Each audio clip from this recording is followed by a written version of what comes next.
Hello बच्चों, अब हम लोग स्टार्ट करेंगे फिर से साइंस की क्लास 5 के चैप्टर 1 आगे। नेक्स्ट हमें पढ़ना है dispersal of by water. The seeds of the plant that grow in और near the flowing water are generally dispersed by the water. जो भी सीड्स ज़्यादातर कोस्टल एरिया में या फिर नदी के या फिर रिवर्स के नज़दीक या फिर कोई ओशन के नज़दीक पाए जाते हैं, तो वैसे जो है वैसे सीड्स ज़्यादातर पानी के द्वारा बहा के एक जगह से दूसरी जगह लेके चले जाते हैं। And their seeds are the light and can float. और वैसे सीड्स ज़्यादातर क्या होते हैं, लाइट वेट के होते हैं और वो आराम से फ्लोट कर सकते हैं, मतलब स्विम कर सकते हैं। Coconut has a air trapped between its fibre. उसका एक एग्जांपल कोकोनट है जिसमें एयर ट्रैप, उसके फाइबर्स के बीच में एयर होती है। And this help it to the float from the far away from the parents plants. और जिससे उसे हेल्प मिलती है अपने पेरेंट्स प्लांट से कहीं दूसरी जगह डिस्पर्स होने में, एक जगह से दूसरी जगह जाने में। वो आराम से पानी में फ्लोट कर जाते हैं। Flowing water carries the seeds to the place far from where they are produced. और ये जो इसके जो फ्लोइंग वाटर होती है, नदियों की जो फ्लोइंग वाटर होती है, वो उसे फ्लोट करते हुए एक जगह से दूसरी जगह लेके चली जाती है। इस तरीके से सीड्स का डिस्पर्सल हो जाता है। नेक्स्ट हम लोग देखेंगे डिस्पर्सल बाय एनिमल्स के, देखते हैं कैसे होता है, यानी एनिमल्स के थ्रू डिस्पर्सल कैसे होता है। Eating lychee, peach, papaya, orange and other fruits we throw away their seeds. हम लोग करते क्या हैं, लीची खाया उसके बीज फेंके, पीच खाया बीज फेंका, पपाया खाया बीज फेंका, ऑरेंज खाया, और कोई भी बहुत सारे फ्रूट्स खाते हैं और हम लोग उसके बीज को जाके कहीं पे फेंक देते हैं। We throw away their seeds and when these seeds fall on the ground. और यही सीड्स कहाँ जाता है, ग्राउंड पे जाके गिर जाता है, ज़मीन पे जाके गिर जाता है। When these seeds fall the ground they germinate. और जब वो अगर उसे प्रॉपर कंडीशन मिले वहीं वो जर्मिनेट करके एक नए प्लांट बना देते हैं। In this way we help in the, इस तरीके से हमने हेल्प किया ना उसको डिस्पर्स करने में, हमने ही फेंका ना उसको दूसरी जगह, इसका मतलब हमने ही उसे डिस्पर्स किया है। Animals eat the fruits but they can not digest the seeds. आपको पता है एनिमल्स तो फ्रूट्स तो खा लेते हैं लेकिन उसे डिस्पर्स यानी कि उसे डाइजेस्ट नहीं कर पाते हैं। वो these seeds are the excreted from their bodies as a dropping. और वो जो सीड्स होते हैं उनके एक्सक्रीटा के साथ में वो बाहर निकल जाते हैं शरीर से और वो कहीं पर भी ड्रॉप गिर जाते हैं। After that this germinate at the place far away from the parents plant. इस तरीके से वो सीड खाते तो कहीं और है और वो जर्मिनेट कहीं और कर जाता है जाकर के उनके फेसिस के साथ में।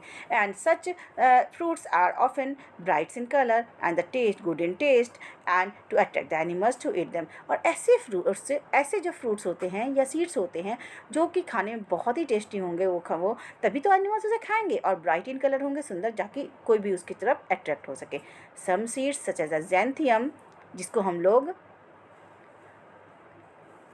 कॉकलेबर भी कहते हैं, हैव द हुक्स और द स्पाइंस। उसके ऊपर हुक लाइक स्ट्रक्चर होती है या फिर स्पाइन लाइक स्ट्रक्चर होती है जो कि किसी भी एनिमल के शरीर पे जाकर के ऐसे चिपक जाती है, फर पे उस पर चिपक जाती है। और व्हेन द एनिमल्स, जब वही एनिमल्स एक जगह से दूसरी जगह मूव करके जाएंगे, एक जगह से दूसरी जगह, ये सीड्स भी इसके साथ में चली जाती है। और अगर उन्होंने और कहीं पे अगर वो सीड्स गिर गए तो आपके अपने पेरेंट्स प्लांट से बहुत ही ज़्यादा दूर जाके कहीं पर वो गिर जाते हैं और वहाँ पे जर्मिनेट होकर नए प्लांट्स बना देते हैं। नेक्स्ट हम लोग देखेंगे dispersal by explosion. The fruits of the pea, geranium and the gorse pod and the balsam burst open when they ripen. जब कुछ सीड्स ऐसे जैसे पी हो गए या फिर पॉपी हो गए, गॉर्स सीड हो गए, पॉड हो गए, ये कई बार जब मैच्योर हो जाते हैं तो अपने आप ओपन हो जाते हैं, ब्रस्ट हो जाते हैं, यानी फट जाते हैं और उसके जो सीड्स होते हैं फैल जाते हैं। देखिए जिस तरीके से आपको डायग्राम में भी दिख रहा है, ये सीड्स किस तरीके से फैल रहे हैं। The seeds pop out and the get डिस्कट। इस तरह से सीड्स क्या हो जाते हैं, फैल जाते, स्कैटर्ड हो जाते हैं। नेक्स्ट हम लोग देखेंगे reproduction through the baby parts, body parts. Reproduction through the body parts. Many plants reproduce from the seeds, leaves or roots. Reproduction through body parts. Many plants reproduce from the stem, leaves and the roots. बहुत सारे plants ऐसे होते हैं, ज़रूरी नहीं है उसमें seeds हो, वो अपने बॉडी के अलग अलग पार्ट से भी, प्लांट के अलग पार्ट से भी रिप्रोड्यूस कर सकते हैं। जैसे कि स्टेम से रिप्रोड्यूस कर सकते हैं, लीव से या रूट से भी रिप्रोड्यूस कर सकते हैं। रिप्रोडक्शन अब हम लोग सबसे पहले देखेंगे रिप्रोडक्शन फ्रॉम स्टेम से कैसे होता है। स्टेम से कौन से रिप्रोड्यूस होते हैं plant. New plants can also grow from the birds present on the stem. कई बार स्टेम्स के ऊपर छोटे छोटे आप छेद टाइप के नजर आएंगे, वो उसके बर्ड्स होते हैं और उसके थ्रू भी वो जर्मिनेट कर जाते हैं। In some cases, the cutting of the stems are taken from the parent plants that have the buds on them. कई बार हम उसे पेरेंट प्लांट से उसे कटिंग करके स्टेम्स को भी जिसके ऊपर बर्ड्स हों उसे हम कटिंग करके ग्रो करवाते हैं, सॉइल में डालते हैं तो नए प्लांट हो जाते हैं। New plants grow from these birds. Plants such as the rose, bougainvillea, hibiscus and the sugarcane are grown in this way. इस तरीके से कुछ प्लांट है जिसके नाम दे रखे हैं रोज, बगरवेलिया एंड हिबिस्कस और सुगर कैन हम लोग स्टेम से ग्रो करवा सकते हैं।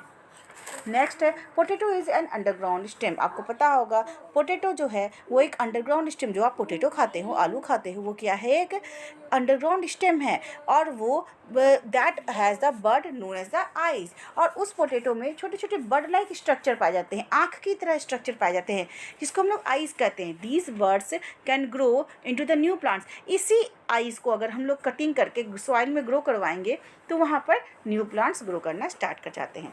And onion and the gingers to grow from the stem. साथ ही साथ में ऑनियन एंड द जिंजर्स भी स्टेम से ही ग्रो होते हैं। तो अब मैं आपको नॉलेज के लिए बता दूं, ये हमेशा पेपर में आते हैं कि क्या पोटैटो, जिंजर या ऑनियन किस चीज़ से ग्रो होते हैं, वो अपने स्टेम से ही ग्रो करते हैं और आप लोग उसके उसी पार्ट को खाते भी हो। रिप्रोडक्शन फ्रॉम द लीव्स हम लोग देखेंगे। Some plants reproduce from their the leaves. The leaves of the bryophyllum are thick and the fleshy. कुछ तो प्लांट्स ऐसे होते हैं जो अपने लीफ से भी ग्रो करते हैं, जैसे कि आप यहाँ पे दिख रहा होगा एक फोटोग्राफ से जिसमें ब्रायोफिल्म की लीफ दिख रही है। इसी लीफ के चारों तरफ से बर्ड लाइक स्ट्रक्चर नज़र आती है और न्यू प्लांट्स का ग्रोथ हो जाता है। ये जो ब्रायोफिल्म की लीफ होती है वो मोटी होती है और फ्लैशी होती है, जिसके पे बहुत सारे बर्ड्स इनके एड्स पे निकलते हैं, उसी से नया प्लांट ग्रो कर जाता है। हम लोग देखेंगे रिप्रोडक्शन फ्रॉम रूट्स से। अब हम लोग देखेंगे रूट से कैसे कैसे रिप्रोडक्शन होता है। Sweet potato, carrot are the roots that store foods. Sweet potato, carrot कुछ ऐसे लीव्स हैं कि कुछ ऐसे रूट्स हैं जिससे नए प्लांट हो जाते हैं, उसका फूड भी उसी में स्टोर रहता है। When replanted these roots grow into the new plants. और यही रूट्स जो है नए प्लांट में ग्रो कर जाता है। Let us understand through an activity which shows that the carrot can reproduce from roots. अब हम लोग इस एक्टिविटी से सीखेंगे कि कैसे कैरोट से नया प्लांट बन जाता है। Cut off the top portion of the carrot. Carrot का एक हम लोग टॉप पोर्शन काट लेते हैं दैट हैज़ द जिसमें लीव्स हो। Place it in the shallow dish with the bottom part facing the downwards. और हम लोग उस तरीके से एक प्लेट में जिसका बॉटम पार्ट नीचे है उसमें हम लोग रख देते हैं। Put pour water into the dish such that the half of the carrot is dipped in the water. और इसमें हम लोग थोड़ा सा पानी डाल देते हैं और कि लगभग हाफ पोर्शन उस कैरोट का पानी से ढका हो। Keep this dish in a place where it will receive adequate amount of the sunlight. और हम लोग उस जगह पे उसको रखते हैं जहाँ पे प्रॉपर उसे सनलाइट मिलते रहे और उसको बार बार देखते हैं क्योंकि कुछ दिनों तक तुम देखोगे कुछ दिनों के बाद में कैरोट के इस अपर पार्ट से न्यू प्लांट्स ग्रो करना स्टार्ट कर जाते हैं। देखो जैसे कि आपको इसमें इस एक्टिविटी में क्लियरली नज़र आ रहा है। नेक्स्ट हम लोग देखेंगे रिप्रोडक्शन बाय स्पोर्स। स्पोर्स के द्वारा कैसे रिप्रोडक्शन होता है। You know that the certain plants do not have the flowers and the seeds. कुछ plants में तो फ्लावर भी नहीं होती है और सीड्स भी नहीं होती है, तो वो कैसे रिप्रोड्यूस करते हैं, तो वो अपने जैसे सेम प्लांट कैसे बनाते हैं। Some of them have the special structure called the spores. वैसे प्लांट्स में कुछ खास अलग सा स्ट्रक्चर होता है जिसे हम लोग स्पोर्स कहते हैं। दैट हेल्प इन द जो यही स्पोर्स उसे हेल्प करता है रिप्रोडक्शन करने में।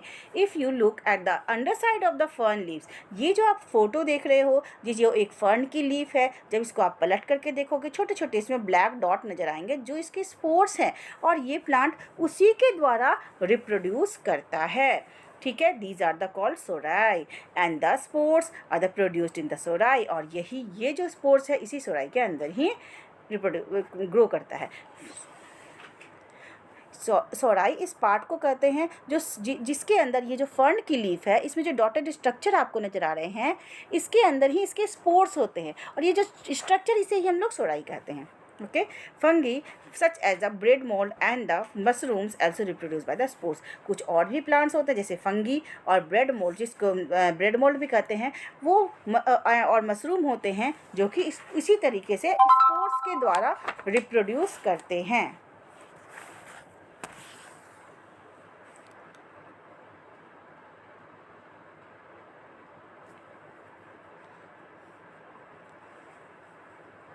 नेक्स्ट हम लोग देखेंगे, हमारे पास एक चार्ट मौजूद है, उसके बारे में हम लोग एक बार डिटेल स्टडी देखेंगे क्या है.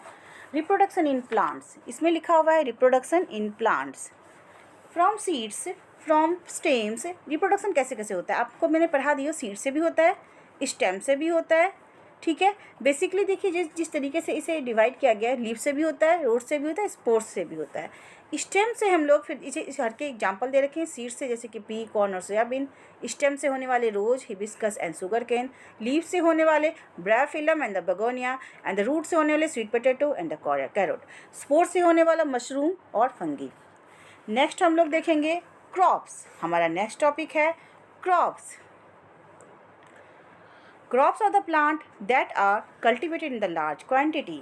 They क्रॉप्स नॉर्मली हम लोग ऐसे समझ सकते हैं क्रॉप्स को, जब हम लोग गमले में एक छोटा सा प्लांट लगाते हैं तो हम लोग सिर्फ उसको प्लांट कहते हैं. लेकिन अगर सेम टाइप ऑफ प्लांट बड़े जगह पे लगाया जाए, एक ही जैसा प्लांट लगा रहे हैं हम लोग, जैसे अगर हम लोगों ने गेहूं के प्लांट लगाए हैं तो पूरे खेत में हम गेहूं के ही प्लांट लगा रहे हैं, उसे हम लोग क्रॉप कहेंगे. यानी कि एक बड़े से एरिया में सिमिलर टाइप ऑफ प्लांट का ग्रो करवाया जाए, उसे हम लोग क्रॉप कह सकते हैं. They provide us the food and the raw materials to produce the many other things such as the clothes, medicine and the timber. और ये हमें ज़्यादातर हम लोग किस चीज़ के लिए यूज करते हैं, अपने हो सकता है वैसे प्लांट्स है, कॉटन प्लांट्स ग्रो कर रहे हैं तो उससे क्लोथ्स बन सकते हैं, या फिर मेडिसिनल प्लांट के भी हम लोग क्रॉप ग्रो करवा सकते हैं, या फिर टिम्बर के लिए भी ग्रो करवा सकते हैं, या फूड के लिए हम लोग खाना के जैसे कि चावल, गेहूं, इस तरह के भी प्लांट्स हम लोग क्रॉप के रूप में ग्रो करवा सकते हैं. The practice of the growing large quantity of the plant for the food and the other purpose is called the agriculture. और इसी का large quantity of the plants को फूड के लिए या फिर अदर पर्पस के लिए हम ग्रो करवाते हैं, उस प्रोसेस को हम लोग उस पर्पस को हम लोग एग्रीकल्चर कहते हैं. Rice is the most cultivated crops in our country. हमारी कंट्री में सबसे ज़्यादा राइस को ही कल्टिवेट किया जाता है, ग्रो करवाया जाता है. अब हम लोग देखेंगे काइंड्स ऑफ द क्रॉप्स. अलग अलग क्रॉप्स कौन से होते हैं और कितने तरह के होते हैं. Crops are of different types. Crops अलग अलग तरह के होते हैं. सबसे पहले हम लोग देखेंगे फूड क्रॉप क्या होता है. फूड क्रॉप मतलब खाने वाली चीज़ें, जैसे कि maize, rice, pulses, sugar cane and the wheat. ये इसके एग्जाम्पल्स हैं फूड क्रॉप के. नेक्स्ट हम लोग देखेंगे फाइबर क्रॉप कौन से होते हैं, जैसे कि कॉटन, जूट, फ्लैक्स और हेम्प. यानी कि जिससे हम लोग फाइबर ऑब्टेन कर सके, जिससे हम लोग कुछ बना सके, कपड़े बना सके. तो वो चीज़ें हम लोगों को क्या, कपड़े या फिर उस तरह की रेसे वाली चीज़ें बना सके, तो हम लोग उसको फाइबर क्रॉप कहते हैं. ऑयल प्रोड्यूसिंग क्रॉप्स, वैसे प्लांट जिससे हम लोग ऑयल निकाल सके, ऑयल हमें मिल सके, वैसे हम लोग उस वैसे प्लांट को ऑयल प्रोड्यूसिंग प्लांट कहते हैं. सनफ्लावर, सोयाबीन, जैसे इसके एग्जाम्पल हो गए कैनोला, जेट्रोफा और mustard. In India crops that are grown in the summer season are called the kharif crop. India में जो क्रॉप समर के सीजन में ग्रो किया जाता है उसे हम लोग खरीफ क्रॉप कहते हैं. समर में के सीजन में ग्रो होने वाला क्रॉप खरीफ क्रॉप कहलाता है. ठीक है. Rice, jowar, bajra, jute, hemp, peanuts, maize and the pulses are the kharif crop. ये सारे खरीफ क्रॉप हैं. Vegetables such as the spinach, brinjal, tomato, onion, pumpkin, garlic, gourd grow well in the summer season. Vegetable सब्जियां जैसे कि स्पाइनच हो गए, ब्रिंजल हो गए, tomato, onion, pumpkin and so on, ये सारे गर्मियों के सीजन में ग्रो कराए जाते हैं. पीच, लीची, मैंगो, वाटरमेलन, मस्क मिलन, प्लम, एप्रिकॉट, ये सारे ऐसे फ्रूट्स हैं जो कि समर क्रॉप के ही एग्जाम्पल हैं. Crops that are grown in the winter are called the rabi crop. वैसे क्रॉप जो विंटर में ग्रो करवाएंगे उसे हम लोग रबी क्रॉप कहते हैं. उसके एग्जाम्पल से वीट, ग्राम रबी क्रॉप्स हैं, या फिर radish, turnip, carrot, pea, mustard, cauliflower, cabbage और बीन्स. कुछ वेजिटेबल्स ये सारे विंटर में ग्रो करवाए जाते हैं, जैसे कि फ्रूट्स हैं बहुत सारे, एप्पल, ऑरेंज, पोमीग्रेनेट, ये सारे फ्रूट्स विंटर में ग्रो करवाए जाते हैं. आई होप कि आप यहाँ तक आपको ये चैप्टर 1 की सब चीज़ें समझ में आ गई होगी साइंस की. मिलते हैं हम लोग इसके आगे की नेक्स्ट पार्ट को लेकर के अगले वीडियो में. Okay, bye bye.